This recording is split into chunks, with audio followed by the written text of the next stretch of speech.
한 주 동안 잘 보내셨는지 모르겠습니다. 이제 봄이 되었고 며칠 동안 화창한 날씨였는데 오늘은 조금 흐려졌네요. 그러나 또 주의 은혜 가운데 화창한 봄날을 많이 누리시길 바라겠습니다.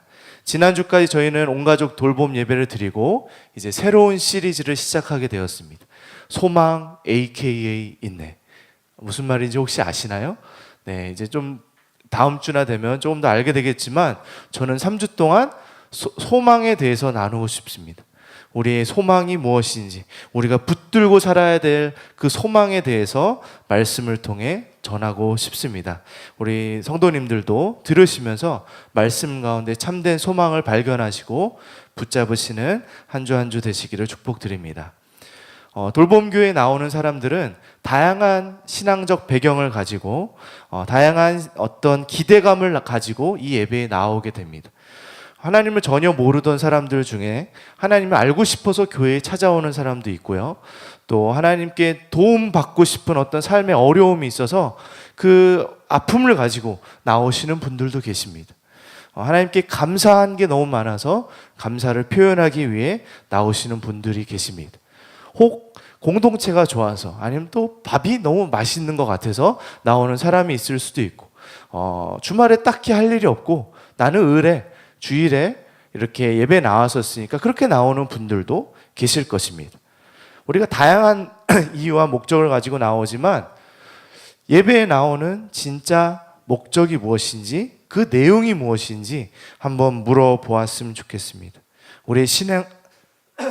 우리의 신앙생활은 무엇일까요? 누군가에게 신앙생활은 숙제와 같습니다. 신앙생활이라고 생각되어지는 것들을 하지 않으면 왠지 찜찜합니다. 성경을 안 읽거나 밥 먹기 전에 기도를 혹시 깜빡하면 굉장히 죄 지은 것 같고 무엇인가 해야 할 것을 하지 않은 것 같아서 불편합니다.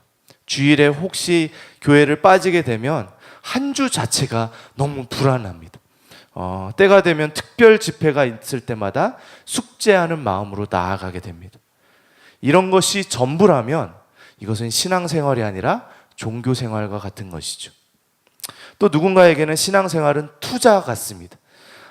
이런 사람들은 내가 열심히 기도하고 섬기고 봉사하고 헌금하면 하나님의 복을 받아 더 부자가 되고 더 성공한 사람이 되리란 기대가 있습니다.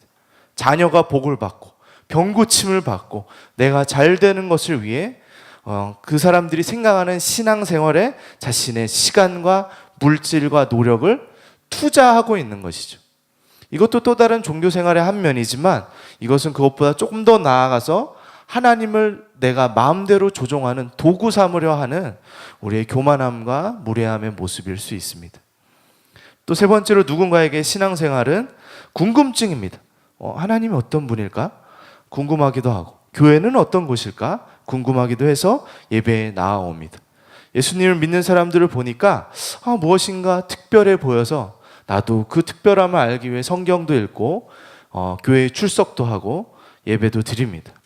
이것만으로는 아직 신앙생활의 전부라고 얘기할 수는 없지만 신앙생활로 나아가는 좋은 동기쯤은 될 수 있을 것 같습니다. 신앙의 성숙도도 다 다릅니다. 신앙 각자가 처한 상황도 다릅니다. 그러나 누구에게나 신앙의 가장 기본적인 내용은 하나님께 나아가는 것입니다. 하나님과 조금 더 친밀한 관계로 세워져 가는 것이죠. 하나님을 몰랐던 사람들은 하나님을 알게 되고 하나님을 알고 있던 누군가에게는 하나님을 더욱더 알아가며 하나님께 배우고 하나님과 교제하며 하나님과 함께하는 것을 누리는 것이 우리의 신앙생활인 것이죠. 여러분, 하나님과 친밀하십니까? 우리 말씀으로 한번 나아가 보겠습니다. 히브리서 10장 19절에 보면 제가 한번 읽어보겠습니다. 그러므로 형제 여러분, 또 가로치고 자매 여러분, 우리는 예수님의 피 때문에 자유롭고 담대하게 지성소로 들어갈 수 있게 되었습니다. 지성소로 들어갈 수 있게 되었다고 말하고 있는데 이것의 의미가 무엇인지 조금 더 후반절에 가면 이렇게 소개됩니다. 하나님께 가까이 나아가는 것. 지성소로 들어가게 되었다는 건 하나님께 가까이 나아갈 수 있게 되었다는 것이죠. 지성소가 무엇인지 아시나요? 지성소에 대해서 들어보셨죠? 네, 지성소는 구약시대 제사제도 가운데 하나님이 지으라고 명령하셨던 것입니다. 성막이 있고 그 성막 안에 성소가 있고 성소를 휘장을 지나 들어가면 지성소가 있습니다. 구약시대에는 하나님을 만나기 위해 따라야 하는 절차들이 많이 있었습니다. 이 구약시대 사람들은 하나님의 그 영광을 자기가 얼굴과 얼굴로 마주하면 자기가 죽을 것이라고 믿고 있었습니다. 하나님의 거룩한 영광의 빛이 나의 연약함, 부족함, 죄악됨을 다 밝히 드러내고 내가 그 영광을 감당하지 못할 정도로 압도당할 것을 알고 있었던 것이죠. 그래서 철저하게 그 하나님을 만나야 되는 그 길에는 하나님께서 알려주신 방법만을 좇아서 그 하나님을 만나러 들어가게 됩니다. 그 가운데 두렵고 떨리는 마음 가운데에서도 그 창조주 하나님, 구원자 하나님을 만나는 것이 그들에게 너무나 중요하고 또 굉장히 무게감 있는 내용이었던 것이죠. 그들은 먼저 제사를 드립니다. 동물의 피를 흘림으로 나의 죄에 대한 대가를 대신 치르게 합니다. 그렇게 정결함을 받았던 것이죠. 이스라엘의 12지파 중에 한 지파, 바로 레위 지파만이 제사장의 역할을 하며 이 제사의 역할을 다 감당합니다. 그리고 특히 이 성소 안에 들어가는 것은 이 제사장들만 들어가서 성소 안에 있는 금초대, 떡상, 분향대 이런 것들을 관리하고 그것들을 하나님께 드리는 역할들을 감당할 수 있었습니다. 그러나 하나님께서 그 출애굽기에 모세에게 약속하신 것은 내가 지성소 안에 저 언약궤 안에서 그 앞에서 내가 너를 만나줄 거다라고 말씀하셨었습니다. 이 지성소라는 곳은 결국에 하나님을 만나는 상징적인 공간이었습니다. 가장 거룩한 곳이라는 뜻이죠. 그러나 그곳은 아무나 들어갈 수도 없고 아무 때나 아무렇게나 들어갈 수 있는 곳이 아니었습니다. 단지 1년에 한 차례 대속죄일에 모든 정결 예식을 철저하게 마친 대제사장이 정말 자기가 들어가 혹 죽을까 발에 끈을 묶고 그 끈 끝을 성소 바깥으로 꺼내놓고 그러고 들어갔습니다. 딱 1년에 한 차례 한 사람 대제사장만이 들어갔던 것이죠. 그렇게 하나님을 만나러 들어갔습니다. 이것은 민족 전체에겐 축제의 날이었습니다. 우리 민족을 대표하여 대제사장이 하나님을 만나는 그날을 기뻐하고 기념하며 모두 다 엄숙하게 그 시간들을 보냈던 것이죠. 그런데 현재를 살아가는 그리스도인들, 바로 우리들은 한 가지 문제가 있다면 하나님께 나아가는 것의 특별함을 잃어버린 것 같습니다. 너무 간단하고 쉬운 일이 되어버렸기 때문에 가볍게 지난주도 갔고 오늘도 왔고 다음 주도 올 것이고 원하면 내일 새벽도 올 것이고 전혀 그것에 대한 무거움, 이 장대한 이 의미를 잃어버린 것이죠. 하나님께 가까이 나아가는 것의 그 특별함은 그렇게 무시될 만한 내용이 아닌 것입니다. 우리 시대 성도들은 예수 그리스도에 의해서 전혀 다르고 그리고 훨씬 복된 하나님과의 만남이 허락되었습니다. 근데 아이러니하게 하나님을 만나는 것, 하나님께 나아가는 것의 그 진짜 의미를 어떤 면으로는 더 많이 놓치고 살아가는 모습이 되어버렸습니다. 우리는 지성소를 향해 나아가는 것입니다.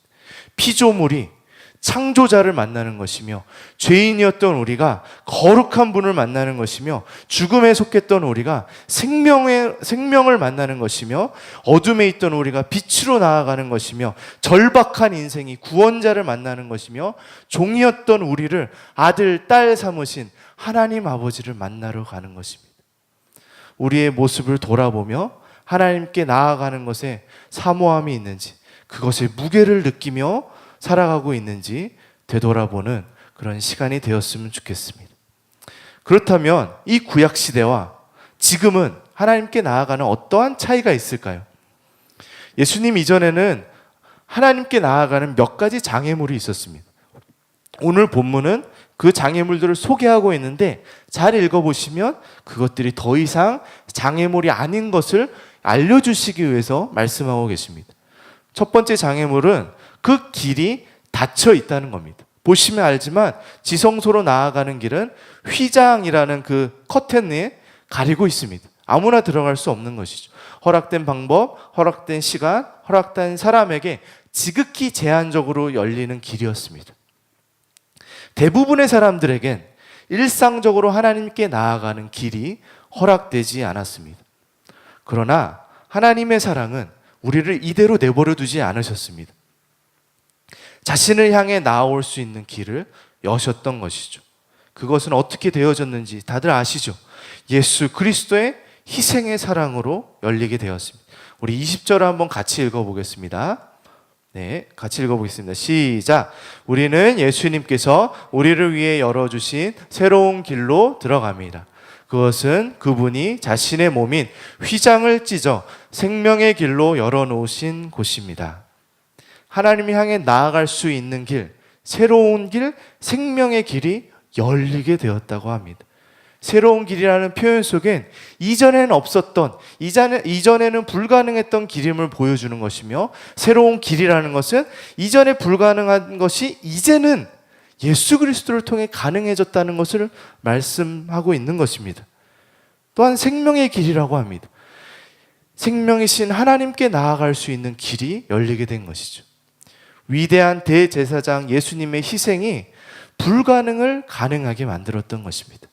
십자가에서 예수님께서 돌아가시던 그날에는 이 휘장이 위에서부터 아래로 찢어졌다고 성경은 기록하고 있습니다.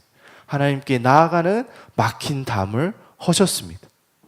하나님께서 스스로 우리가 하나님께 나아오는 그 장애물 첫 번째를 허무셨습니다. 두 번째로 두려움이라는 장애물이 있습니다. 하나님께 나아갈 때 구약시대 사람들은 아까 말씀드린 대로 굉장한 두려움이 있었습니다. 그것은 당연한 것이고 그러해 마땅한 두려움이었습니다. 그러나 우리도 여전히 두려움 가운데 하나님께 나아오지 못할 때가 있습니다. 하나님께 나아가면 나의 삶의 방식을 내려놓기가 두렵습니다. 하나님께 나아가면 나의 부족함이 드러나고 혼이 날까 봐 두렵습니다. 하나님께 나아가 내가 죽을까 봐 두렵습니다. 하나님께 나아가면 내 삶이 더 이상은 재미없어질까 봐 걱정하며 두려워합니다. 하나님께 나아가면 내 삶이 너무 피곤해지는 것은 아닐까라고 두려워합니다. 그러나 이 두려움들은 예수 그리스도 때부터 이제는 더 이상 우리에게 두려움이 아닌 것으로 하나님이 변화시켜 주셨습니다. 예수님의 피가 나를 깨끗게 하셨고 나로 하여금 하나님께 나아가도록 하신다는 것을 이제는 알게 되었기 때문에 우리는 담대함 가운데 영광의 하나님을 만나러 들어가는 것입니다. 19절을 한번 보겠습니다. 그러므로 형제 여러분, 우리는 예수님의 피 때문에 자유롭고 담대하게 지성소로 들어갈 수 있게 되었습니다. 우리 한번 생각해 봤으면 좋겠습니다. 부모가 오기 전에 어린 자녀가 집안의 귀한 물건, 값비싼 물건을 실수로 깨트렸다고 한번 생각해 보십시오. 이 아이는 혹시 혼날까봐 막 다 치워놨습니다. 자기 딴에 다 치워놓고 부모가 오는 것에 콩닥콩닥거리며 두려워하는 마음을 가지고 있습니다. 부모가 왔을 때에도 두려운 마음에 쭈뼛거리면서 편안하게 부모님의 품에 안기지 못하게 됩니다. 그러나 만약에 이 죄의 문제가 이미 해결되었다면, 이미 이것에 대한 모든 꾸지람이 받았고 그리고 잘못을 인정하였고 용서를 구한 다음에 부모가 이제 내가 너를 용서해 줄게 내 품으로 오렴 하고 안아준다면, 이제 이 아이는 이 부모에게 나아오는 것에 대해 두려워할 이유가 없어진 것이죠. 우리는 예수의 피로 죄의 용서함을 받았습니다. 하나님 아버지께 나아갈 두려움도 함께 씻겨진 존재들입니다. 두려워하지 말고 하나님께 나오시길 축복합니다. 세 번째로 악한 양심이라는 장애물이 있습니다. 이것은 굉장히 강력한 장애물입니다. 22절에 한번 보겠습니다. 같이 읽어보겠습니다. 시작. 우리가 마음의 뿌림을 받아 악한 양심으로부터 벗어나고 몸은 맑은 물로 씻음을 받았으니 참 마음과 온전한 믿음으로 하나님께 나아가자. 쉬운 성경에는 이 장애물을 죄책감이라고 설명해 놨었습니다. 그래서 제가 저도 죄책감인가 보다라고 생각했습니다. 내가 잘못해서 나는 자격이 없지 하면서 하나님께 나오지 못하는 것도 큰 장애물이니까요. 그런데 조금 더 공부하고 또 준비하다 보니 원어에서 또 영어 성경에서 이 개역 개정에서 의미하듯이 악한 양심으로 이해하는 것이 조금 더 정확한 것 같습니다. Evil conscience라고 소개되고 있죠. 세 번째 장애물은 바로 잘못된 것을 잘못된 것인지 알지 못하고 악하게 작동되는 비틀어진 나의 양심을 의미하고 있습니다. 예수님의 보혈이 없는 사람들에겐 하나님께 나오지 않는 그 죄가 죄로 여겨지지 않기 때문에 전혀 거리를 낄 것이 없어 하나님께 나오지 않습니다.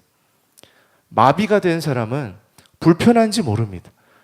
자기가 욕창이 생기고 상처가 나고 자신의 생명이 깎아먹여지고 있어도 움직일 이유가 없습니다. 그 사람은 불편함을 느끼지 못하고 있기 때문입니다. 하나님께 나아가지 않는 것에, 그것에 전혀 작동하지 않고 있는 양심은 이렇듯 마비된 양심일 뿐입니다. 그러나 재미있는 것은 말씀이 그것이 벗겨졌고 씻겨졌고 우리가 새롭게 되었다고 말씀하고 있습니다. 하나님의 사람들은 이 악한 양심으로부터 씻음 받았기에 이제는 하나님께 나오지 않는 것에 나의 죄의 습관과 이 죄성이 불편하여지기 시작하는 것입니다. 우린 예수 그리스도의 보혈로 다시 하나님께 나아갈 마음의 동기를 얻은 것입니다. 하나님이 그 마음을 우리에게 허락해 주시는 것이죠. 우리가 하나님께 나아가는데 방해가 되는 것들, 막혀있던 길은 하나님께서 여셨고 두려움은 하나님이 용서함으로 다 해결해 주셨고 악한 양심은 씻음 받았습니다. 이제는 하나님께 나아가지 못할 이유가 없어졌던 것이죠. 그렇다면 우리는 이 말씀을 어떻게 적용해야 할까요? 22절 초반부에 보면 이렇게 되어 있습니다. 그러니 진실한 마음과 확실한 믿음을 가지고 하나님께 가까이 나아갑시다. 우리는 하나님께 나가야 합니다. 그것은 우리에게 어떤 의미이냐? 하나님이 임재하시는 곳에 나아가는 것, 그곳에서 하나님과 교제하며 반응하며 나아가는 것을 우리는 예배라고 부릅니다. 예배는 우리 그리스도인들의 삶입니다. 그래서 밥 먹는 것도, 화장실을 가는 것도, 직장 생활도, 사람과의 만남도 예배의 한 모습이 될 수 있습니다. 그러나 이런 일상적인 삶의 예배를 강조한다고 해서 성도들이 모여서 오늘 이렇게 함께 예배하는 이 시간을 경시하면 안 됩니다. 이렇게 모여 드리는 예배 속에 우리는 하나님께 나아가는 것이며 하나님의 말씀을 배우며 찬양하며 기도하며 성도의 교제를 나누며 그 영광 앞에 나아오는 것입니다. 이 예배에 나아갈 때 첫 번째로는 확실한 믿음을 가지고 나아가야 한다고 전하고 있습니다. 우리는 예수 그리스도께서 하신 일에 대한 확실한 믿음을 가지고 있습니다. 예수님의 희생은 내가 하나님께 나아갈 확실한 근거가 되기 때문입니다. 여러분 이 자리에 예배하러 오실 때 여러분들을 하나님께서 만나주신다는 것에 대한 확신을 가지고 나오십니까? 하나님께서 하나님의 영광의 빛으로 우리를 만나주신다는 것을 확신하며 나오시길 축복합니다. 또한 우리는 진실한 마음으로 하나님께 나아가야 합니다. 하나님께 나오는 마음이 진실하지 못한 경우들이 너무나 많이 있습니다. 습관적으로 나옵니다. 기대가 없습니다. 내가 좀 피곤하고 바쁜데 일주일에 한 번은 내가 나가줄게 라는 식의 그런 마음은 우리가 하나님께 나오는 마음의 태도 가운데 굉장히 심각한 문제가 있는 것입니다. 그런데 왜 마음을 말씀하실까요? 예배 10분 전에 오십시오. 찬양할 땐 손을 들고 눈을 감으십시오. 기도는 이것과 저것을 꼭 말해야 됩니다. 설교는 필기하며 들으십시오 라고 말을 하면 어떨까요? 만약 그런 말들 위주로 한다면 그런 행동을 하게 될지도 모르겠습니다. 그러나 그 행동을 한다고 해서 마음이 꼭 바뀌었다고 장담할 수가 없습니다. 마음은 행동을 지배하게 됩니다. 마음은 우리가 예배를 어떻게 드리는지 좌지우지하게 됩니다. 내 마음에 하나님을 사모하는 마음이 있습니까? 하나님을 향한 진실한 이 예배의 마음이 있습니까? 나의 예배의 태도와 행동에 문제가 있다면 행동을 고치려는 것에 앞서서 마음을 점검할 때인 것입니다. 하나님께서 열어주신 그 놀라운 특권 예배를 가벼운 싸구려로 만들지 않아야 할 것입니다. 우리가 찬양하지 않는다면, 우리가 내 입을 다물어 침묵한다면 돌들이 입을 열어 찬양할 것이라고 했습니다. 이 천국잔치 가운데 나아오지 않는다면 길거리의 거지들과 소외된 자들로 초청하여 채우신다고 하였습니다. 하나님은 우리의 찬양과 예배가 없더라도 찬양과 예배를 받으실 것입니다. 우리를 그 가운데 초청하셨다는 것입니다. 진실한 마음과 확실한 믿음으로 예배를 사모하는 돌봄교회가 되기를 소망합니다. 정말 바쁘고 몸이 너무 아프고 상황이 어려울 땐 주일 예배라도 빠질 수 있습니다. 우리가 구원받는 것이 이런 종교적 행위로 어떤 조건이 되어서 구원받는 것이 아니기 때문입니다. 돌봄교회는 종교 생활에서 자유로워지기를 가르칩니다. 일상의 삶이 잘 세워지길 바랍니다.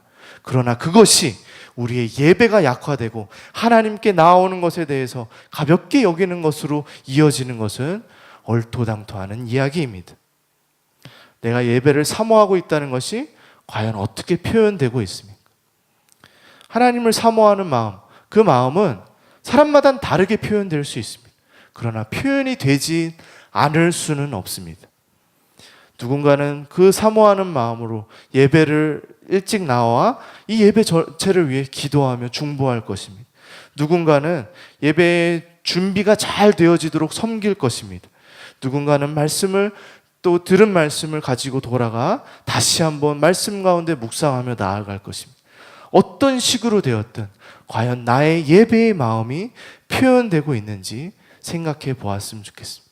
저도 이 말씀을 준비하며 저희 목회팀들도 더욱 하나님의 임재를 구하며 예배를 준비하고 말씀을 준비해야겠다는 다짐을 했습니다.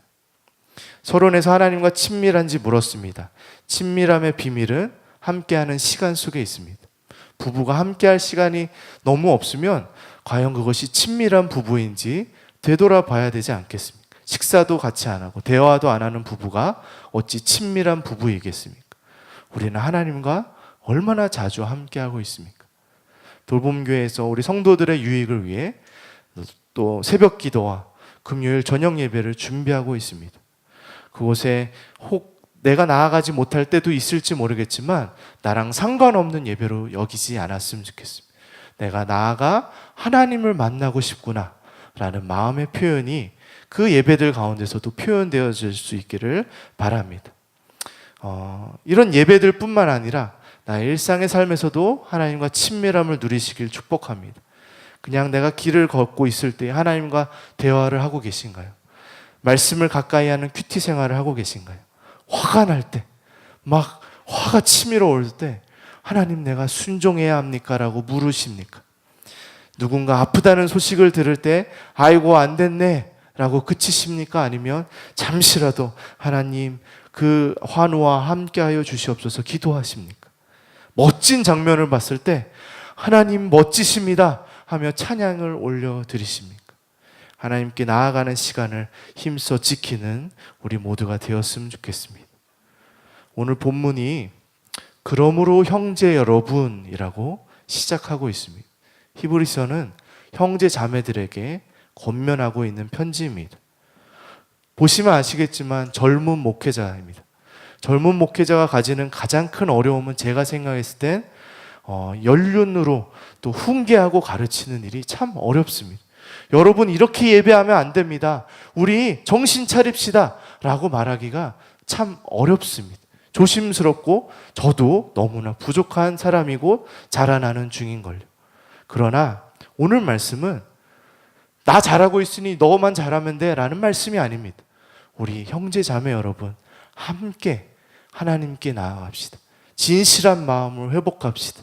확실한 믿음을 가지고 하나님께 나아갑시다 라고 말하고 있는 것입니다. 목회자의 역할은 성도들에게 말씀의 꼴을 먹이고 하나님께 나아갈 수 있도록 돕는 것이라고 생각합니다.